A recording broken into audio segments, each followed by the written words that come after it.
જય હિન્દ બાળકો. ચાલો આજે આપણે ચિત્રપદાની એક શીખવાના છે. તો ચિત્રપદાની એકમાં જુદા જુદા પ્રાણીઓ, પક્ષીઓ, જુદી જુદી વસ્તુઓ અને સરીસૃપ પ્રાણીઓના ચિત્રો આપેલા છે.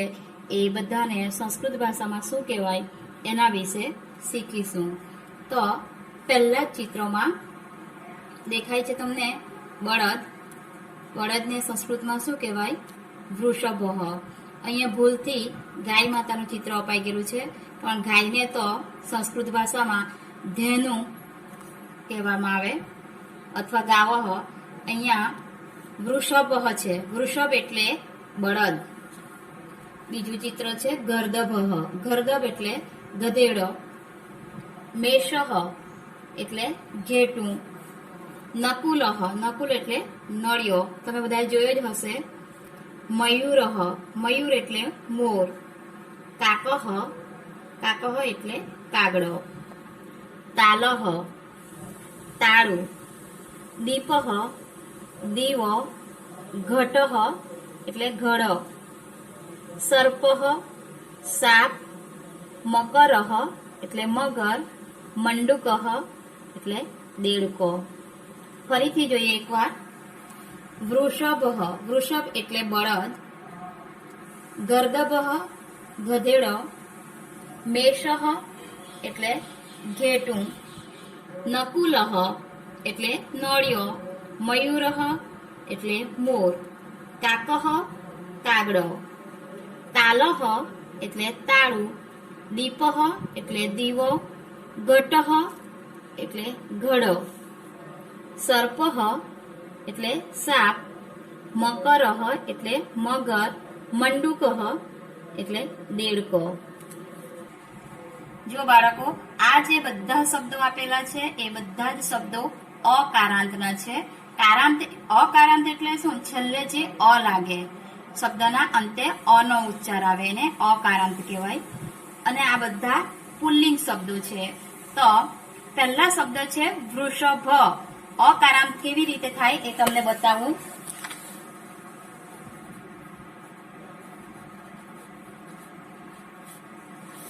હવે પહેલો શબ્દ છે અક્ષર, એટલે કે પહેલો વર્ણ છે વ. તમને આગળ પણ શીખવેલું કે બધા જ વર્ણો હલંત છે, એટલે કે ખોડા છે. વ પછી શું છે? તો ઋષિનો ઋ. વૃ. પછી ષટકર્ણ સ. તો સ પ્લસ અ. ભ. ભ પ્લસ અ એટલે શું શબ્દ બન્યો? વૃષભ. તો છેલ્લે કયો વર્ણ આવ્યો? અ. એટલે વૃષભ શબ્દમાં અ છેલ્લે ઉચ્ચાર થાય એને અકારાંત કહેવાય. તો વૃષભ એટલે બળદ. તો અકારાંત. બળદ એ પુલ્લિંગમાં આવે એટલે આ શબ્દને પુલ્લિંગ શબ્દ કહેવામાં આવે. અકારાંત પુલ્લિંગ. એવી જ રીતે બીજો શબ્દ છે ગર્દભ.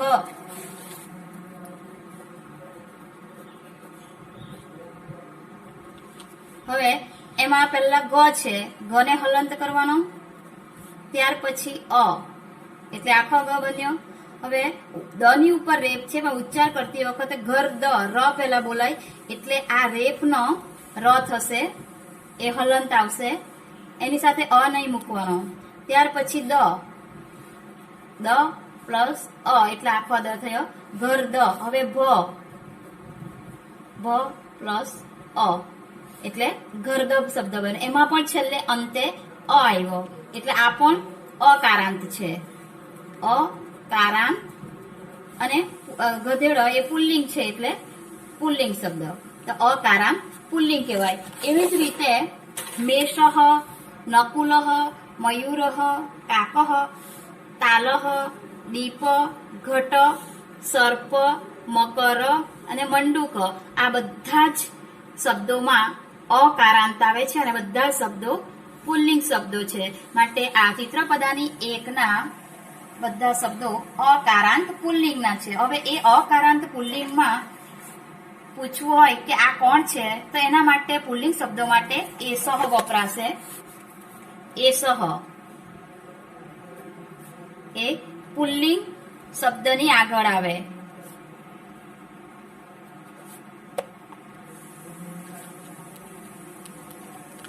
હવે પુલ્લિંગ શબ્દ છે. દાખલા તરીકે બળદને બતાવીને પૂછવું હોય કે આ કોણ, તો એના માટે પ્રશ્ન પૂછાશે એસહ કહ.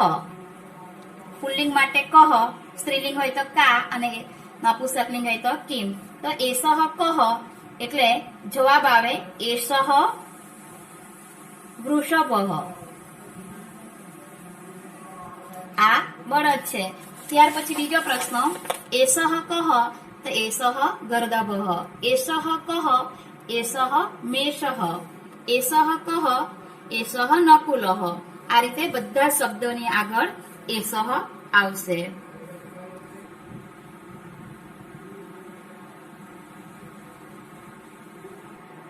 જો બાળકો હવે ચિત્રપદાની 2. ચિત્રપદાની 2 માં પણ અલગ અલગ ચિત્રોના ફોટા આપેલા છે.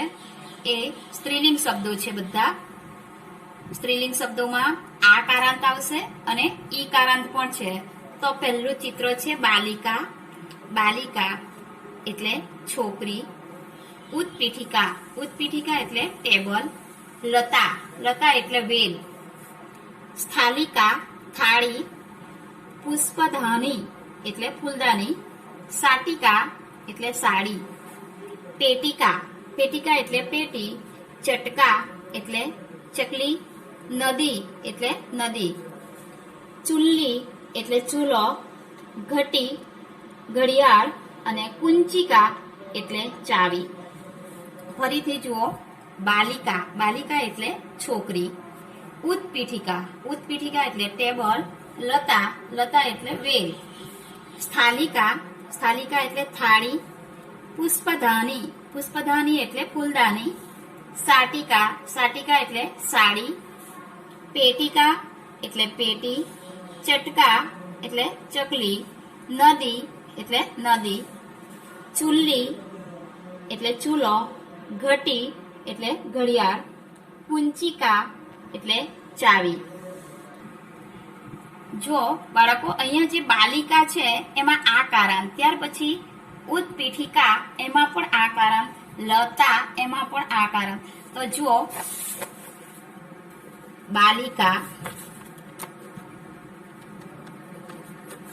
આપણે વર્ણો છૂટા પાડીએ તો બ પ્લસ કાનો છે એટલે આ એટલે બા.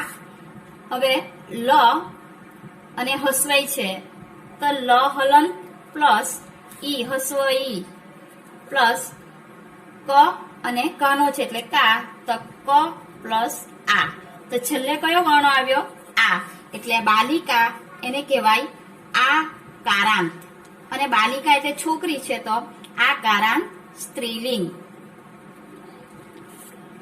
એવી જ રીતે ઉત્પીઠિકા.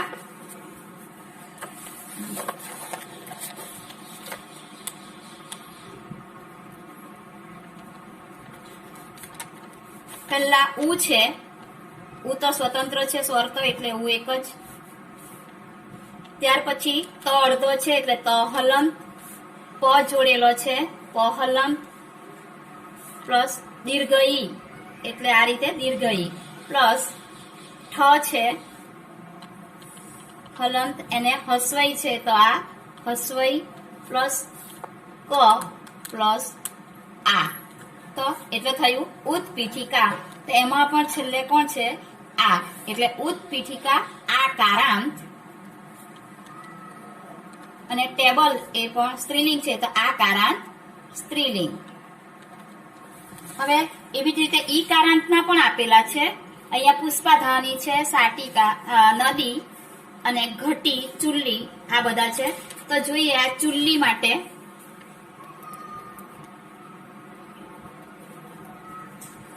ચ છે. પહેલા ચ હલન પ્લસ હસવ ઉ એના માટે ઉ. લ અડધો છે તો લ એક લ હલંત જ રહેશે, એની સાથે અ નહીં આવે. ત્યાર પછી બીજો લ છે પ્લસ દીર્ઘ ઈ. તો છેલ્લે કોણ આવ્યું? છેલ્લો વર્ણ ઈ છે તો આ ચુલ્લી એ ઈ કારાંત. અને ચુલ્લી માટે એ સ્ત્રીલિંગ માટે આપેલો છે એટલે ઈકારાંત સ્ત્રીલિંગ. એવી જ રીતે નદી, નદીમાં પણ ઈકારાંત છે. પુષ્પધાની એમાં પણ ઈકારાંત છે. તો આ બધા જ શબ્દો છે એ આકારાંતના છે અને ઈકારાંત સ્ત્રીલિંગના છે. હવે અહીંયા એક શબ્દ આપેલો છે કુંચિકા. તમને એમ થશે કેવી રીતે લખાય? તો જો કુંચિકા આ રીતે કુંચિકા શબ્દ આપેલો, તો ગુજરાતીમાં આમ કુંચિકા થાય.